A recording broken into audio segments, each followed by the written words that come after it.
నిహత్య దార్త రాష్ట్రాన్నః క ప్రీతిశ్యాయ జనార్దన పాపమేవ శ్రయేదస్మాన్ హత్వైతాన తథా ఇనః నిహత్య దార్తరాష్ట్రాన్నః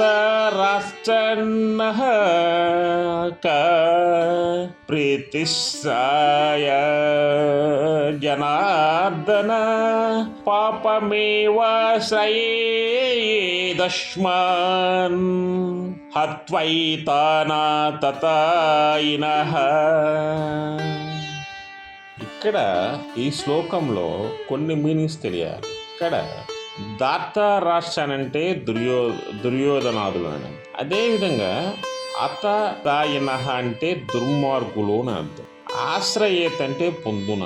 ఇది ఆ శ్లోకంలో కొన్ని పదాల మీనింగ్స్. అయితే ఇక్కడ మనం చెప్పుకోవాల్సిన విషయం ఏంటంటే, అర్జునుడు చెప్తున్నాడు, శ్రీకృష్ణ మనం దుర్యోధనాలను చంపుతున్నాం, మనకి ఎలా సంతోషం కలుగుతుంది? దుర్మార్గులైనటువంటి వీడిని చంపడం వలన మనకు కూడా ఆ పాప మీద కలుగుద్ది కదా. వాడు చేసిన తప్పే అంటే దుర్యోధనుడు, దుశ్శాసనుడు, కర్ణుడు చేసిన తప్పులే మనం కూడా చేస్తున్నాం కదా.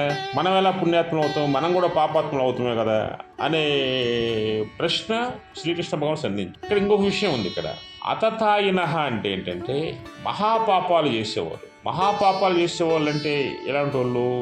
ఇంటికి నిప్పంటించేవాడు అంటే దుర్యోధనుడు లక్క ఇంటికి నిప్పంటించి విషము పెట్టేవాడు, భీష్ముడికి విషపు ఆహారాన్ని పెట్టాడు, ఆయుధమును ధరించి హింసించేవాడు, ఆయుధాలతో వాడు హింసలను కోరుకునేవాడు, ధనమును సంహరించేవాడు, వీళ్ళ యొక్క రాజ్యాన్ని తీసేసుకున్నాడు కదా. అదేవిధంగా భూమిని ఆక్రమించినవాడు, వీళ్ళ యొక్క భూ రాజ్యాన్ని తీసుకున్నాడు కదా.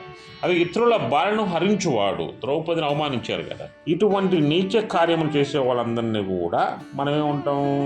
అతతాయినులే అంటాం. అందువల్ల ఇటువంటి పాపాలు చేసినటువంటి దుర్యోధనుడు, ఇన్ని పాపాలు చేసిన దుర్యోధనుడు మనం చంపి వాడి పాపానికి మనం మూడగట్టుకోవటం అది తప్పే కదా అనే ప్రశ్నని శ్రీకృష్ణ భగవానుడు సంధించాడు అర్జున వాళ్ళు.